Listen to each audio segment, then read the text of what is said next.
যারা ইতিমধ্যে ফেসবুকে মনিটাইজেশন পেয়ে গেছেন, মনিটাইজেশন পাওয়ার পরও কিন্তু দেখা যাচ্ছে অনেকেরই কিন্তু মনিটাইজেশন চলে যাচ্ছে। এখন মনিটাইজেশন যে চলে যাচ্ছে এটা কোন কারণে হয়, কি কারণে মনিটাইজেশন গুলো চলে যায়, আমরা অনেক কিছু না জানার কারণে কিন্তু এই ভুলগুলো হয়ে থাকে। আজকে জানাবো বেশি ভিডিও বেশি পেজ সমস্যা হয় যারা রিমেক্স নিয়ে কাজ করে, অ্যাকশন ভিডিও নিয়ে কাজ করে যারা, তাদের পেজগুলো কিন্তু বেশি দ্রুত হারিয়ে যায়। তো বর্তমানে আপনারা দেখবেন যে রিঅ্যাকশন ভিডিও কিন্তু বিগ বিগ ফ্যান ফলোয়ার্স এর পেজ গুলো কিন্তু রিঅ্যাকশন ভিডিও গুলো তৈরি করছে। এখন রিঅ্যাকশন ভিডিও তৈরি করবেন যে সেই ক্ষেত্রে আপনাদের যে সতর্কতা অবলম্বন করতে হবে, যেভাবে আপনার পেজটাকে টিকিয়ে রাখতে পারবেন সেভাবে কিন্তু কাজ করতে হবে।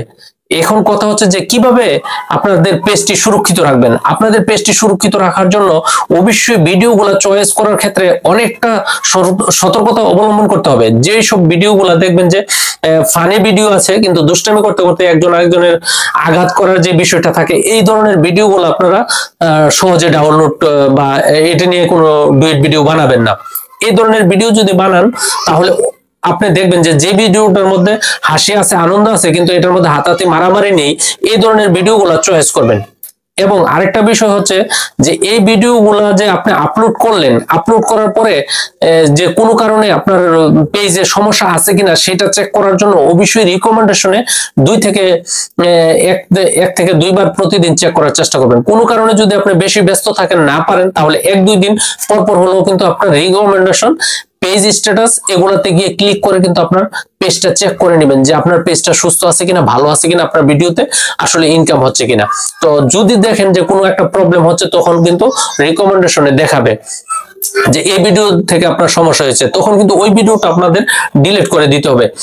আর আরেকটা কথা হচ্ছে যে অ্যাকশন ভিডিওর অনেকেই দেখছি যে আপনারা যে মূল যে ভিডিওটা, যাদের ভিডিওটা আপনি ডাউনলোড করলেন, ওই ভিডিওটার মেন সাউন্ডটা রেখে দেন। এই মেন সাউন্ড যদি আপনারা রাখেন, যে কোনো সময় ধরে নিতে পারেন যে আপনার পেজে কিন্তু একটা প্রবলেম চলে আসবে। তো চেষ্টা করবেন যে ওই ভিডিওর মোড সাউন্ড টোটালি অফ করে দেওয়ার জন্য।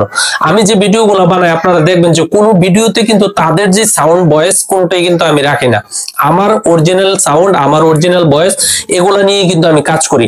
তো আপনারা চেষ্টা করবেন যে ওই ধরনের সাউন্ড ছাড়া যেভাবে ভিডিওগুলো তৈরি করা যায় ওইভাবে করবেন।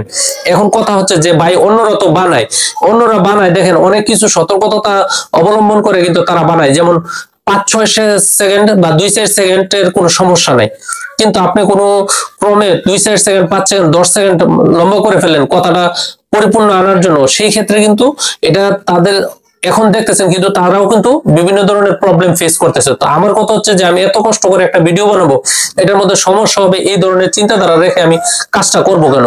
তার জন্য আমি সাউন্ডটা একবার টোটালি মুট করে দিব। এবং যারা আমাকে অনুসরণ করেন, যারা আমাকে পছন্দ করেন, তারা আমি তাদের প্রতি সাজেশন থাকবে নতুনদের উদ্দেশ্যে যে আপনারা টোটালি সাউন্ড অফ করে দিয়ে তারপর রিমিক্স গুলা কাজ করবেন।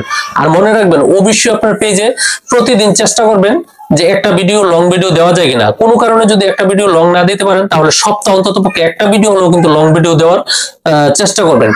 আর সপ্তাহে একটা ছবি পোস্ট করবেন, সপ্তাহে একটা টেক্সট লিখবেন। তো এইভাবে কিন্তু আপনি যদি কাজ করেন ইনশাআল্লাহ আপনার পেজটা কিন্তু সুরক্ষিত থাকবে এবং এখান থেকে কিন্তু কম বেশি আপনি ইনকাম করতে পারবেন।